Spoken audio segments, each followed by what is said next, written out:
Welcome to Raj news. నేను శిరీష. కాలం పరిష్కారం కార్యక్రమానికి స్వాగతం. కాలాన్ని ఎదిరించలేం, కానీ ప్రతి సమస్యకు ఓ పరిష్కార మార్గం ఉంటుంది. అది మంత్ర సాధనతోనే సాధ్యమవుతుంది అనేది చాలా మందికి ఒక నమ్మకం. అలాంటి వారికి ఒక శుభవార్త అనే చెప్పాలి. కుటుంబ పరంగా ఇబ్బందులు, ఆర్థిక సమస్యలు, విద్య, వివాహ, వ్యాపార, ఆరోగ్యపరంగా ఎదురయ్యే ఎలాంటి సమస్యలకైనా ఇట్టే పరిష్కారం దొరికేలా మనతో పాటు ఈరోజు దేవి ఉపాసకులు వైవిఎస్ శర్మ గారు ఈరోజు మనతో పాటు లైవ్లో సిద్ధంగా ఉన్నారు. గురుగారు నమస్కారం అండి. నమస్కారం అమ్మా. గురుగారు చెప్పండి, అసలు సంకల్పాల గురించి ఎలా, ఏంటి దీని వివరణ? వీటన్నిటికంటే ముందు వీక్షకులకి చెప్పేది ఏంటంటే, మీరు అడగదలుచుకున్నటువంటి ప్రశ్నలు ఇప్పుడు టీవీ దగ్గర కూర్చోగానే కాల్ కలిసిందా లేదా అనే భావంతో కాకుండా, మీకు అతి ముఖ్యమైనటువంటిది ఇంపార్టెంట్గా దాని గురించి తెలుసుకోవాలి తప్పదనుకున్నప్పుడే నాకు ఎలా ఉంటుందండి ఈ సంవత్సరం మాత్రం ఆ జ్యోతిష్ పంచాంగ శ్రవణంలో చెప్పే విధంగా మాత్రం అడగొద్దు దయచేసి. అనవసరం ఇంకొక కాలాన్ని కూడా మీరు పాడు చేసినట్టు అవుతుంది. మీకు ఏదన్నా డేట్ ఆఫ్ బర్త్ నక్షత్రం తిరిగిపోతే డేట్ ఆఫ్ బర్త్ ఒకటే కనుక ఉండేడితే ఇంటికి మార్నింగ్ టైంలో కానీ 10 లోపల కానీ లేకపోతే మధ్యాహ్నం 2 తర్వాత సాయంత్రం వరకు నాకు ఫోన్ చేయవచ్చు. ఆ టైంలో మీకు ఆ జాతకం, ఈ నక్షత్ర టైం ప్రకారం, ఆ డేట్ ప్రకారం ఏ నక్షత్రం వస్తుంది, అప్పుడు మీ ప్రాబ్లం ఏంటో కూడా తెలుసుకుని చెప్పగలుగుతాను. లేకపోతే హైదరాబాద్లో వాస్తవ్యులైతే పర్సనల్గా రండి, మాట్లాడండి. దీన్ని ఏదో మీరు వచ్చినంత మాత్రం ఏదో ఆశించి ధన సంపాదన కోసం అని చెప్పేసి అందరి మాదిరి నేను అట్ట చేస్తానన్నమాట మాత్రం మీరు దాన్ని భారంగా తీసుకోవద్దు. మీకు అతి తేలిగ్గానే ఉంటుంది, కానీ మీకేం ప్రాబ్లమ్స్ ఉండవు. దాని గురించి మీరు వివరంగా తెలుసుకునే మీరు ప్రయత్నించండి, కానీ మీరేం వ్యర్థంగా వేరే విధమైనటువంటి అనుమానాలు, భయం, సందేహాలు ఇలాంటివి పెట్టుకోకండి. మీ సమస్యలు కొన్ని తీరినాయంటే ఒక విధంగా నాకు భగవత్ ఇచ్చినటువంటి వాక్కుతో నేను ఒక మంచి చేశాను, దాని ఫలితం నాకు దక్కాలనే కోరికతోనే ఇది చేస్తున్నాను. కానీ ఈ ప్రోగ్రాము లేకపోతే నాకేమంత అవసరం కూడా లేదు, పబ్లిసిటీ కోసం కాదు ఈ వయసులో. కాబట్టి దయచేసి ఇది ఒక్కటి గుర్తుపెట్టుకుని మీరు కాల్స్ అడిగేటప్పుడు కొంచెం వితరణగా ముఖ్యమైనటువంటి అనుకునే అడగండి. పెళ్ళి ఎప్పుడు అవుతుందంటే 18 ఏళ్ల పిల్లకి చదువుతున్న పిల్లకి పెళ్ళి ఎప్పుడు అవుతున్నా, మీరు చేస్తున్నారా, దాంట్లో ఆటంకాలు వస్తున్నాయా, దాంట్లో ఏమన్నా ఇబ్బందులు ఉంటే ఆ అమ్మాయి నక్షత్రం ప్రకారం ఏం చేయాలి, ఏం చేయగలరు మీరు అని చెప్పి మీరు అప్పుడు తెలుసుకోవడానికి ప్రయత్నించండి. All the best. అలాగే అంటే మాట్లాడేటప్పుడు కూడా టీవీ వాల్యూమ్ తగ్గించి గురుగారితో ఏదైతే మాట్లాడాలనుకుంటున్నారో మీరు నేరుగా ఫోన్లో మాట్లాడండి. మాట్లాడితే కనుక మీకు పరిష్కారం గురించి చక్కగా వినబడుతుంది. మీరు ఏదైనా క్లియర్గా అడగాలనుకుంటే కూడా అడగడానికి వీలవుతుంది. అదే గురుగారు నేను ఏం అడిగానంటే సంకల్పాలు ఎలా, దీని వివరణ. ఇప్పుడు సంకల్పాలు మామూలుగా ఒక్క దేవత యొక్క ఇదిని బట్టి ముఖ్యంగా అందరూ కామన్గా చెప్పేంటే క్షేమ, స్థైర్య, ధైర్య, వీర్య, విజయ, అభయ, ఆయురారోగ్య, ఐశ్వర్యాలు ఇవే. ఇక అన్నిట్లో అన్ని అందరూ వస్తాయి. ఇది ఒక్కటి కాదు సంకల్పం. ప్రత్యేకంగా ఒక కార్యం ఏ నిమిత్తం చేస్తున్నామో, ఒక కళ్యాణ నిమిత్తం చేస్తున్నాం, లేకపోతే సర్పదోషం ఉంటే, రాహుకేతువుల దోషం ఉంటే చేస్తున్నామో అది నివృత్త్యర్థం అని చెప్పి సంకల్పం చేయాలి. కానీ ఊరికనే ఈ పౌరోహిత్యంలో వచ్చేటువంటి జనరల్ సంకల్పాలతో మాత్రం మీరు ఎంత అంటే మిమ్మల్ని కన్న తల్లికి ఎలాగా మీ యొక్క భావన తెలుసో ఆ భగవద్కి కూడా తెలుసు మీరు దేనికోసం చేస్తున్నారని. కానీ మీరు చెప్పుకుని మీరు ఆ అమ్మవారి అనుగ్రహాన్ని పొందటానికి చాలా తేడా ఉంటుంది. కాబట్టి సంకల్పాలు చేసేటప్పుడు ఎవరో నాకు శత్రువు అనేటువంటి భావంతో మాత్రం ఆ శత్రువు దూరం అయిపోవాలి, ఆ శత్రువు నశించిపోవాలి, ఇవన్నీ కూడా సంకల్పాలు. ద్వేషిణాం సకల శత్రునాం అంటే అందులో అయిన వాళ్ళు కానివాళ్ళు కూడా ఎదవుతారు. కాబట్టి అటువంటి సంకల్పాలు చేయవద్దు. మనోపీడి శత్రునాం, మనోపీడి ఎవరు నిన్ను మానసికంగా బాధ పెడుతున్నారో వాడు శత్రువే అయ్యుంటే ఆ భగవతే నిర్ణయిస్తుంది, దూరం చేస్తుంది.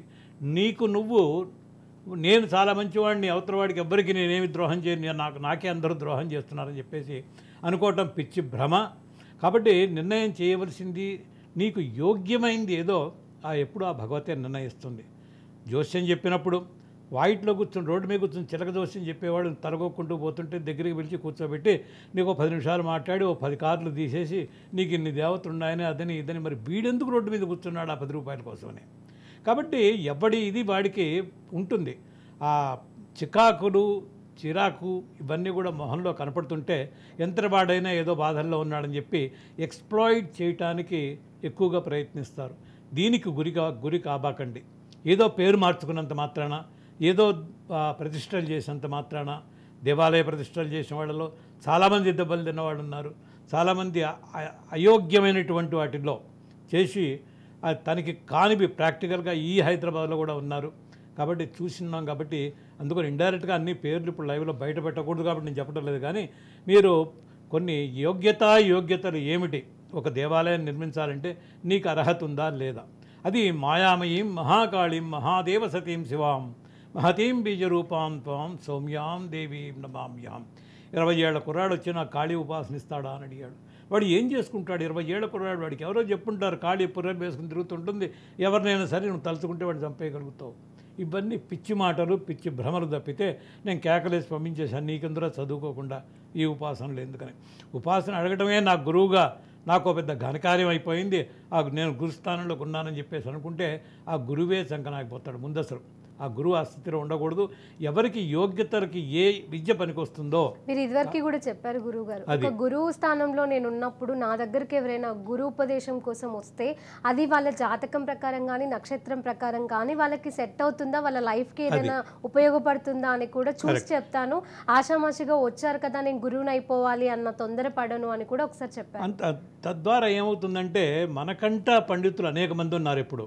కాబట్టి మనం చెప్పే ఒక మంత్రం అదొక్కటే సర్వసానుకూలం అయిపోతుంది. కానీ దీంట్లో మహత్తరమైనటువంటి ఇది వస్తాయని కానీ ఇవన్నీ ఆ భ్రమల్లో పడద్దు. అందుకనే దేవీశక్తంలో ప్రతి ఒక్కటి వితరణగా అమ్మవారు చెప్తూనే ఉంది. విష్ణు మాయేతి శబ్దిత నమస్తస్యై నమస్తస్యై నమస్తస్యై నమో నమః. అట్లా మొదలుపెట్టి లక్ష్మీ రూపేణ సంస్థిత, నీ వృత్తి రూపేణ సంస్థిత, జాతి రూపేణ సంస్థిత. ఇప్పుడు అందరూ అన్ని చోట్ల కూడా కులాలు, జాతులు, మతాలు ఇవన్నీ కూడా అన్ని దేవి సూక్తంలో అమ్మవారు చెప్తూ చిట్ట చివరికి భ్రాంతి రూపేణ సంస్థిత, నీలో భ్రాంతిని కలిగించేదాన్ని కూడా నేనే. కాబట్టి ముందు ఆ భ్రాంతి నుంచి విడిపడు, భారం నా మీద వెయ్యి. అప్పుడు నీకు ఏది యోగ్యమైందో అది నిర్ణయించి నేనే ఇస్తానని చెప్పి ఇన్ని సూక్తాలు చేస్తూనే ఉంటారు. కానీ ఈ భ్రాంతి అనేది మాత్రం తొందరగా తొలగిపోవటం కష్టం. అది ఇవాటి రోజున సన్యాసి వేషాలు వేసినంత మాత్రం వాళ్ళకు కూడా రావట్లేదు అని చూస్తుంటే. వాళ్ళని మనం అనకూడదు. వాస్తవంగా చెప్పాలంటే గురువులు వచ్చేసి ఆ యొక్క శిష్యుడు కనుక కాస్త డబ్బులు ఇచ్చేవాడు, పదవిలో ఉన్నవాడు, పవర్ఫుల్ ఉన్నవాడైతే వాడిని తలం దగ్గరికి తీసుకుని ముద్దు పెట్టుకోవటం లాంటి అధో పనులు చేస్తుంటే ఈ గురుత్వానికి ఈ యొక్క సన్యాస దీక్షలకి విలువ ఏంటి? పాదుకలు తప్పితే గురువు తన పాదాలకే ఎందుకంటున్నారు వీళ్ళని అంత దివ్య పురుషులుగా వీళ్ళని ఎందుకు ట్రీట్ చేస్తున్నారంటే జగద్గురు అని ఎందుకు చెప్తున్నారు? దాని అర్థం ఏమిటి? జగద్గురువు శృంగేరీపీఠం దగ్గర నుంచి శంకరాచార్యుల దగ్గర నుంచి జగద్గురువు ఆయన. కానీ దాని తర్వాత ఆయన స్థాపించినటువంటి పీఠాల్లో ఉన్నటువంటి వాళ్ళే ఒక్కొక్కరు జగద్గురువులు. కానీ ఎవరు పడితే వాళ్ళు కాషాయ గుడ్డలు వేసుకుంటారు మాత్రాన అనవసరంగా అతి విపరీతంగా అనవసరం యూట్యూబ్లో వీటిల్లోకి దింపుకుంటూ ఆర్గ్యుమెంట్స్లోకి పడి ఇవన్నీ చేసుకుంటూ ఎందుకు ఈ వివాదాల్లోకి? ఎందుకంటే అన్నీ తెలిసి వాడు అమావాస్య నాడు పోతాడు, ఏమీ తెలియని వాడు ఏకాదశి నాడు పోతాడని ఎందుకు ఇటువంటి వాగ్వివాదాల్లోకి వస్తున్నారు? ఎందుకు ఈ డిస్ప్యూట్లు అరైజ్ చేస్తున్నారంటే అది అమ్మవారే వాళ్ళకి కాలాన్ని నెట్టుకొచ్చి చివరికి ఏమి వాళ్ళకి పనిష్మెంట్ ఇస్తుందా? మోక్షం అంటే మోహం నశించడం మోక్షం. ఈ మోహమే నశించకుండా యూట్యూబ్లో నేను కనపడాలి అనుకునేటప్పుడు ఈ మోహం ఎక్కడి నుంచి నశిస్తుంది? పోదు. పేరు ప్రఖ్యాతులు కావాలి, ఇంకా నాకు కాల్స్ రావాలి, నేను సమాధానం చెప్పాలి, వీళ్ళందరూ నా ఇంటికి ఫోన్లు చేస్తుండాలి, వీళ్ళందరూ నా ఇంటి చుట్టూ తిరుగుతుండాలి, తలా 2000 నా కన్సల్టేషన్ ఇవ్వాలి. ఇవన్నీ మోహానికి సంబంధించినవే. యోగ్యతలు భగవత్ నిర్ణయిస్తుంది. నాకు ఏదైతే, ఎందుకంటే మామూలుగా పూజల్లో కూడా మమ యజమానస్య అని చెప్తూ ఉంటారు. యజమాని ఎవరు? నీకు ఈరోజు భుక్తి గడిచేటందుకు అమ్మవారు వచ్చిన మనిషిని ఆశ్రయింపజేసి వాడి ద్వారా నీకు ఒక కార్యక్రమం చేయించి నీ చేత ఆ కార్యక్రమానికి తగిన రుసుము నీకు ఇప్పిస్తోంది. తద్వారా నీ భుక్తి గడుస్తోంది. అంతేగాని ఆ యజమాని నిన్ను ఆశ్రయించుకొచ్చిన వాడు యజమాని అవుతాడే కానీ యజమాని అతను యజమాని కాలేడు, ఆశ్రయించిన వాడే అవుతాడు. కాబట్టి ఆశ్రయించంతయో నిమిత్తంచా అని చెప్పి చేసుకుంటూ ఆ అమ్మవారిని యజమాని కనుక భావించాడైతే ఖచ్చితంగా ఒకవేళ ఆలయంలో నుంచుని పాద నమస్కారాలు చేయించుకోవటం అంతకంటే ఘోరం, అతి నీచమైనటువంటి పని ఇంకోటి లేదు. ఆలయంలో వాళ్ళు వచ్చి భక్తిగా గురుగారని చెప్పిన పాద నమస్కారం చేయడానికి వాళ్ళు బొంగుతారు. అక్కడికి నీ వ్యామోహం ఎట్లా వస్తుందంటే ఇంతటి వాడు నువ్వు నమస్కారం చేస్తున్నాడు కాబట్టి దక్షిణగా 10 రూపాయలు ఇస్తాడా 100 రూపాయలు ఇస్తాడని ఆలోచిస్తారే కానీ ఒక్కసారి వాడు ఏదో జేబులో దబెక్కింది 100 రూపాయలు ఇచ్చాడంటే వాడు వచ్చేవాడు ప్రతిసారి ఆ మనిషి వచ్చిన తర్వాత నీ కాన్సన్ట్రేషన్ అంతా చేయవలసిన పూజ మీద కాదు, అతను మళ్ళీ ఇవ్వబోయే 100 రూపాయల మీద ఆధారపడుతుంది. అలా కాకుండా నమస్కారం పెట్టినా సరే రూపాయి బిళ్ళ ఇచ్చినవాడు నమస్కారం పెట్టినా సరే ఇదంతా దైవతార్పణ వస్తు దైవానికి సంబంధించినవి అర్పణం చేస్తే. కానీ మీరు అన్నట్టుగా అందరినీ అనలేం, కానీ కొన్ని గుళ్ళలో చూస్తూ ఉంటాము మన చేతిలో మొక్కేటప్పుడు 10 రూపాయలు కనిపిస్తే ఓకే వీళ్ళు 10 రూపాయలు ఇచ్చేటట్టుగా ఉన్నారని ఆశీర్వచనం వేరేలాగా ఉంటుంది. సంకల్ప సిద్ధిరస్తూ అంటారు. ఎవరు సంకల్పం? ఆ సంకల్పం నెరవేర్చేవాడు ఎవరు? నువ్వా ఆ దేవత? నీకేమీ లేదు, నీకు యోగ్యత, నీకు నువ్వు చేసుకున్నవి ఏ పుణ్యమో లేకపోతే వృత్తిరీత్యా యాదేవి సర్వభూతేషు రూపేణ సంస్థ వృత్తి నీకు అక్కడ ఇప్పించింది. ఇక్కడ నీకు స్మార్తంలో కొంచెం చదువుకున్నావు కాబట్టి వృత్తి చేయమని ఇచ్చింది. ఆ వృత్తిలో నువ్వు ఉన్నప్పుడు వచ్చిన వాళ్ళు ఏం చెప్తే సంకల్ప సిద్ధిరస్తు నువ్వెప్పుడు చెప్పడానికి? దానికి నీకేముంది అర్హత? ఆ భగవదానుగ్రహ ప్రసాద సిద్ధిరస్తుని ఎందుకు అనలేవు? ఈ పాదాలకు నమస్కారం పెట్టినప్పుడు భగవదార్పణ వస్తువుని ఎందుకు అనలేవు? వాడు ఎక్కడ నమస్కారం చేసినా ఏది చేసినా భగవంతుడికే చెందవలే. ఇప్పుడు తిరుపతిలో ఉందంటే మొత్తం అందరికీ వాడు ప్రతి చోట కూడా ఈ తిరుమల కొండ మీద పూసిన ప్రతి పువ్వు స్వామివారికి చెందవలసిందే, కానీ ఎవ్వరు అంజులు వాడకూడదు అని చెప్పేసి ఖచ్చితంగా బోర్డు పెట్టున్నా కూడా చాలామంది ఈ వ్యామోహం, ఇది తెలిసి తెలియనితనం లేకపోతే నిర్లక్ష్యం ఏదన్నా కానీ మల్లెపూలని దండలు పెట్టుకుని పోతుంటారు.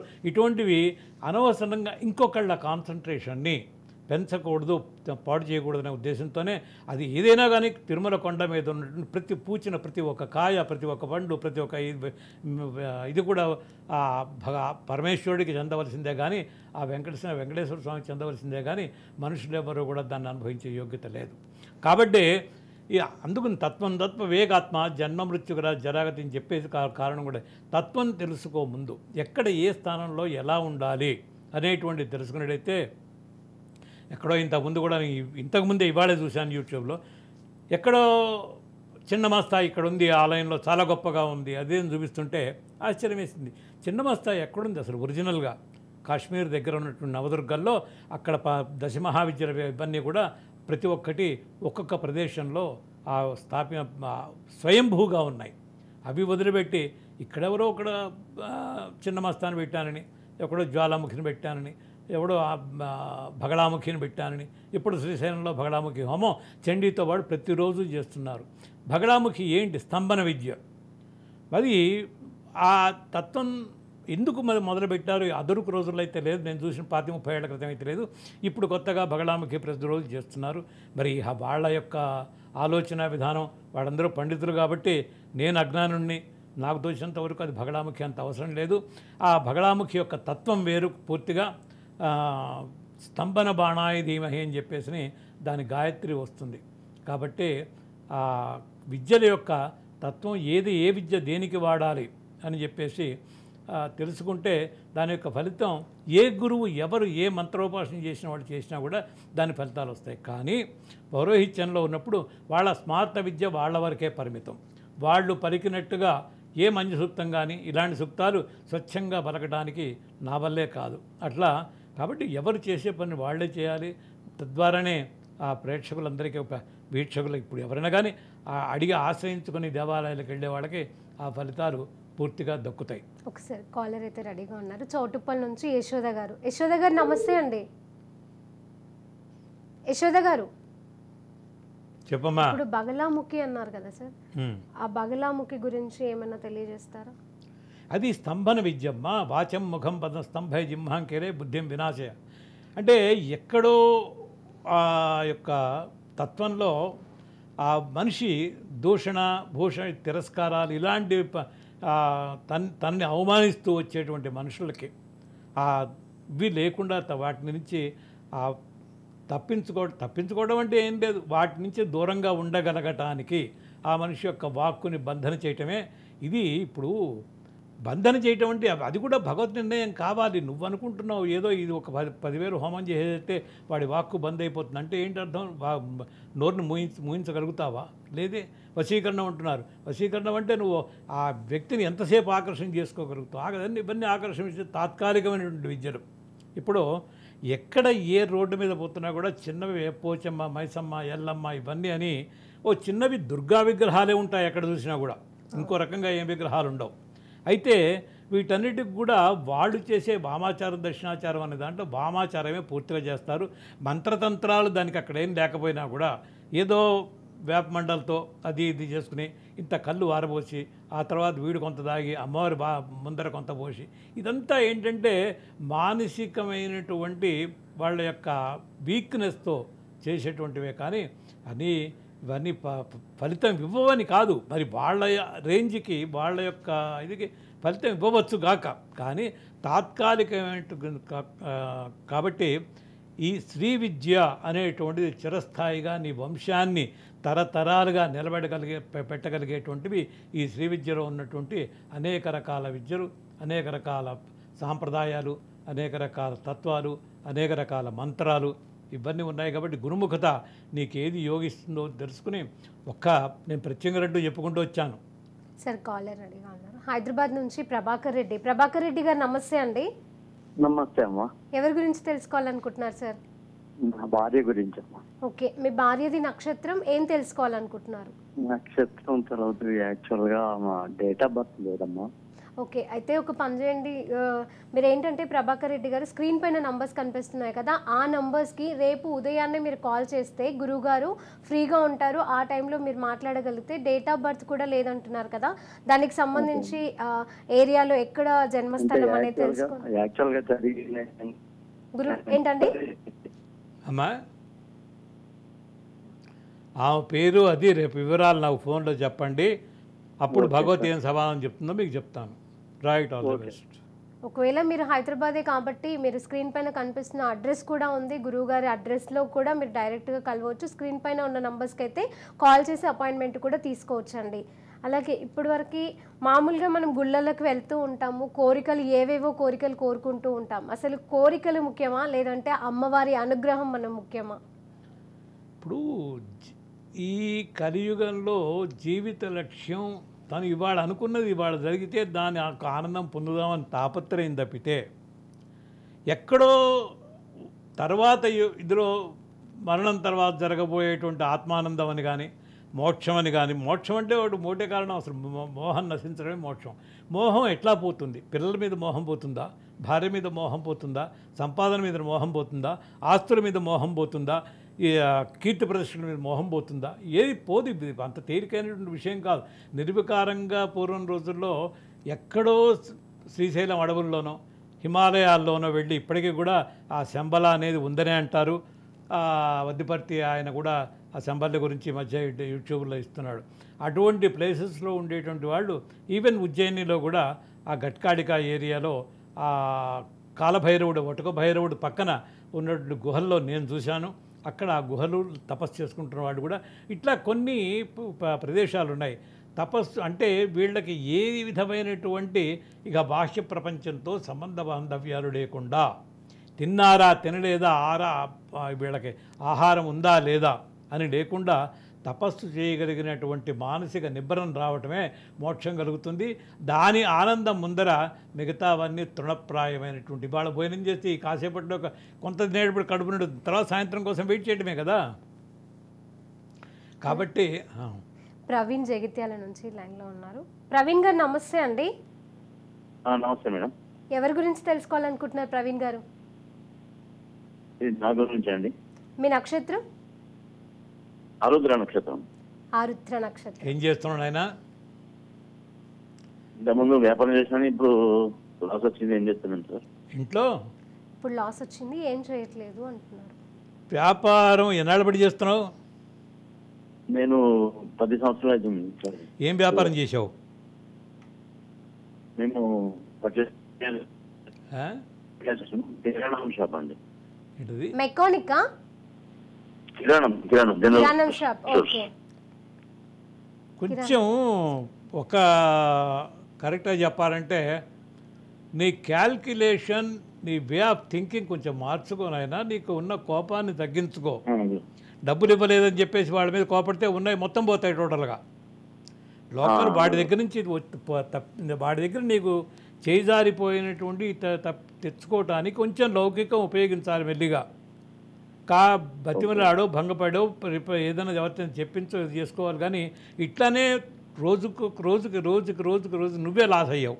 అంతకంటే ఎవరు స్వయంకృత అపరాధమే కానీ ఎప్పుడూ చేసింది కాదు. ఇంకొకటి ఏంటంటే ఇంకొకళ్ళ మాట వినే అలవాటు నీకు ముఖ్యంగా లేదు. అసలు నీకు తోచిందే నువ్వు చెయ్యాలనే నిర్ణయంలో ఉంటావే కానీ నీ భార్యగా కట్టుకున్న భార్యగా ఆమె సహకారం కూడా తీసుకో, వాళ్ళని కూడా సలహాలు అడుగు. ఈ వ్యాపారంగా దీంట్లో ఇంకోటి ఏంటి డెవలప్మెంట్ అని చెప్పి ఐటమ్ ఆలోచించుకో. టైం బాగుంది. ఇక నీకు ఇప్పటి నుంచి నీకు జరిగినంత వరకు నష్టం జరిగింది, కానీ ఇక ముందు మంచి సమయం వచ్చింది. ఇప్పుడు సద్వినియోగం చేసుకుని నువ్వు వారంకోసారి కనీసం శివాలయంలో శివుడికి అభిషేకం చేయించడం నేర్చుకో. అప్పుడు నీకు ఆల్ ది బెస్ట్, అన్నీ కుదురుతాయి. అలాగే కొత్తగూడెం నుంచి సత్యనారాయణ గారు. సత్యనారాయణ గారు నమస్తే అండి. నమస్తే అండి. ఎవరి గురించి తెలుసుకోవాలనుకుంటున్నారండి? నా గురించి అండి. మీ నక్షత్రం? నాకు నక్షత్రం లేదండి. ఓకే, రేపు మార్నింగ్ ఫోన్ చేయండి ఇంటికి, మీకు అప్పుడు చెప్తాను దారి గురించి. Right, all the best. రాశి గురించి చెప్తున్నారు. ఏదైనా సరే నక్షత్రము రాశులు అంటే లేదు, డేట్ ఆఫ్ బర్త్ రాశి రాసిండి కుంభరాశి అన్నారు. ఏం చేస్తున్నారు మీరు? నాది వ్యాపారం అండి, బుక్ స్టాల్. ఏం వ్యాపారం? బుక్ షాప్ అండి. బుక్ షాపా? నీకు అది సూటబుల్ కాదయ్యా బుక్ షాప్. మరి నువ్వు ఎందుకు ఎన్నేళ్ళైందా మొదలుపెట్టి? 20 years ఉందండి. 20 years అయిందా? మరి అప్పటి నుంచి దాని మీద లాభాలు సంపాదించావు కొంతకాలమైనా? అంతకాలం వచ్చిందండి, ఇప్పుడు మామూలుగా ఉంది. మరి అదే కంటిన్యూ చేయి. మరి నువ్వు అది ఇప్పుడైతే నీకు ఏనాడు శనిలో ఉన్నా కూడా దానికి టర్నింగ్ పాయింట్ ప్రారంభమైంది. ఇప్పుడు ఉచ్చంలో వస్తున్నాడు నీకు. కాబట్టి నీకు కొంచెం జాగ్రత్తగా నువ్వు చేస్తున్నట్టయితే నువ్వు అదే బిజినెస్లో మళ్ళీ మార్పు చేర్పులు ఇప్పుడు చేయవద్దు. ఇప్పుడు చేసినా కూడా దానివల్ల ఫలితం ఉండదు. నువ్వు దాంట్లో సక్సెస్ అవుతావు. జాగ్రత్తగా ఆంజనేయ స్వామి గుడిలో ప్రదర్శనలు చేయటం అది అలవాటు చేసుకో. నీకు ఎక్కువ కాపాడగలిగిన వాడు ఆయన ఒక్కడే. All the best. అలాగే వరంగల్ నుంచి వేణు అండి. వేణుగారు నమస్తే అండి. నమస్తే మేడం. ఎవరి గురించి తెలుసుకోవాలనుకుంటున్నారండి? నా గురించే మేడం. నక్షత్రం? నక్షత్రమా? ఉత్తరాభాద్ర నక్షత్రం మేడం. చెప్పు నాయన, ఏం చేస్తున్నావు ఇప్పుడు? స్వామి ఖాళీగానే ఉంటున్నాను స్వామి. ఎంతవరకు చదివావు? ఇంటర్ చదివాను స్వామి. ఇంటర్ చదివి ఖాళీగా ఉన్నావు అంటే మరి నీ వయసు ఎంత ఇప్పుడు? 50 ఏళ్ళు స్వామి. వివాహం జరగలేదు స్వామి. అంటే 50 ఏళ్ళ వివాహం చేయాలని అనలేదు, వాళ్ళు ప్రోత్సహించలేదు. స్వామి 50 ఏళ్ళని ఒంటరిగానే ఉండిపోయిన స్వామి. ఏదైనా పరిష్కారం చెప్తుంది స్వామి. మరి ఇప్పుడు నువ్వు ఇంకా ఈ వయస్సులో నువ్వు 50 ఏళ్ళు అంటున్నావు కదా? అవును స్వామి. ఈ వయసులో ఇంకా నేను చెప్పగలిగింది ఏంటైనా నీకు ఎక్కడ డ్రాబ్యాక్ మొదట్లోనే వచ్చింది? లేకపోతే ఎవరైనా చేసుకుని ఆ దూరం అయిపోవడం అలాంటివి ఏమైనా జరిగిందా? లేదు స్వామి, జరగలేదు. ఇంట్లో చేయలేదు స్వామి. అసలు పెళ్ళే కాలేదు, నాకు మ్యారేజ్ కాలేదు, ఇంట్లో చేయలేదు. వాళ్ళు ఇంట్రెస్ట్ చూపెట్టినప్పుడు నేను అడగలేను కదా స్వామి. మరి ఇంత వయసు వచ్చేదాకా నువ్వు ఇదివరకంటే నువ్వు 20 ఏళ్ళప్పుడు అంటే అడగలేకపోయినావు, 50 ఏళ్ళు వచ్చేదాకా కూడా నువ్వు అడగలేకపోయినావు అంటే విచిత్రమైందే. నీ డేట్ ఆఫ్ బర్త్ కనుక ఉండేడితే ఒకసారి వచ్చి కలు. దాంట్లో నీకేది కళ్యాణానికి ఏ దోషం అయితే ఉందో చూద్దాం అసలు. దాన్ని బట్టి నీకు మళ్ళీ చేయవలసిన కార్యక్రమం ఏదో ఉంటే చెప్తాను. అప్పుడు నువ్వు ఇంటికి వచ్చిన పర్సనల్ అడ్రస్ ఇచ్చి కలువు నాయన. వేణుగారు డైరెక్ట్గా అంటే స్క్రీన్ పైన నంబర్స్ కనిపిస్తున్నాయి కదా, ఆ నంబర్స్కి కాల్ చేయండి. మార్నింగ్ టైంలో కాల్ చేయండి. అడ్రస్ కూడా ఉంటుంది. మీరు వాట్సాప్ చేస్తే ఏదైనా డీటెయిల్స్ మీరు నేరుగా వచ్చి కలిస్తే కనుక మీకు డైరెక్ట్గా దోషాలు ఏమున్నాయో చెప్పగలుగుతాను అని అన్నారు. అలాగే సతీష్ హైదరాబాద్ నుంచి అండి. సతీష్ గారు నమస్తే అండి. నమస్తే మేడం. నమస్తే గురువు గారు. చెప్పండి. నేను మీనరాశి రేవతి నక్షత్రం అండి. ఓకే. 31st January 1982. ఎక్కడ ఉంటున్నారు మీరు? ఇక్కడ హైదరాబాద్ అండి. హైదరాబాద్లో ఎక్కడ? హైదరాబాద్ లో ఇక్కడ బంజారాహిల్స్ దగ్గర. ఓకే. ఏం చేస్తున్నారు మీరు? నేను ప్రస్తుతం ట్రేడింగ్ చేస్తున్నాను. అచ్చా. ఇప్పుడు ఏంటి మీకు ప్రాబ్లం? నా ప్రాబ్లం ఏంటంటే నాకు ముందు ఫైనాన్స్ చేసేవాడిని. నేను నమ్మి డబ్బులు ఇచ్చిన వాళ్ళు తిరిగి ఇవ్వలేదు. నీకు ఫైనాన్స్ బిజినెస్ ఏమో చేయమని చెప్పి ఎవరు చెప్పారో కానీ అసలు ఫైనాన్స్ బిజినెస్ నీకు కుదరదు, నీకు వచ్చి రాదు. ఇంకా ముందు ఈ వచ్చినవి ఏదైనా పాత వచ్చినా కూడా మళ్ళా చేయాలనుకున్నా కూడా నువ్వు మళ్ళీ గోతిలో పడతావు. ఎందుకంటే గురు నక్షత్రం, గురు రాశి మీనరాశి. అటువంటి దాంట్లో నువ్వు ఎవరి దగ్గర ఎక్స్ప్లాయిట్ చేసి నువ్వు దాని దగ్గర వడ్డీలు తీసుకుంటే అది నీకు ఎక్కడ కలిసి వస్తుంది. అందులో ఇప్పుడు రాహు ఉన్నాడు అక్కడ పక్కన. కాబట్టి నీకు ఏ విధంగానూ యోగ్యం కాదు అది. ఆ బిజినెస్ మానేసేయి అయినా నువ్వు తర్వాత ఇంకేదైనా మార్గం చూసుకో. ఇప్పుడు నువ్వు క్వాలిఫికేషన్ అనేది నాది గ్రాడ్యుయేషన్. గ్రాడ్యుయేషనే కదా. నువ్వు ఏదో ఒక మంచి ఉద్యోగం కోసం చూసుకో. నీకు మంచి టైము ఉద్యోగం వస్తుంది కూడా. ఇప్పుడు ట్రేడింగ్ చేస్తున్నా అన్నారు. ట్రేడింగ్ చేసుకో. నువ్వు దీంట్లో నీకు మొదట ఏదైనా షేర్స్ బిజినెస్ కనుక అయితే నీకు కలిసి వస్తుంది. ప్రాబ్లం ఏం లేదు. రాబోయే ఒక మే తర్వాత నీకు చాలా ఫ్యూచర్ బాగుంటుంది. ఏప్రిల్ అంతా కూడా ఇప్పుడు చేయగలిగింది లేదు. మే ఎండింగ్ నాటి నుంచి నీకు బాగుంటుంది. కొంచెం జాగ్రత్తగా చేయి. ఈ ఫైనాన్స్ క్రెడిట్ ఇవ్వడం, నీ చేతితో డబ్బులు ఇవ్వడం తీసుకోవడం మాత్రం చేయవద్దు. Right, all the best. ముఖ్యంగా అమ్మవారి అనుగ్రహమే కావాలి. కోరికలు కూడా పక్కన పెడితే అమ్మవారి అనుగ్రహం ఉంటే మనకి ఏదైనా సాధించవచ్చు అని అంటున్నారు. అమ్మలగన్నయమ్మ ముగ్గురమ్మల మూలపుడమ్మ లేకపోతే ఏమీ లేదు తల్లి. ఎవ్వరు చేసినా ఎవరు ఎక్కడికి దాన్ని మించి ఏముందని మనం అనుకోవడానికి కూడా చెప్పు అసలు. కనీసం కాలికి దెబ్బ వెళ్తే నువ్వు పైన నేను అమ్మాని అనుకుంటాం, కానీ అయ్యా అని ఎవడు అనుకోడు. ముందు ఆమె దగ్గర నుంచి ఆ దేవతలందరూ కూడా సృజించబడింది అంతా కూడా.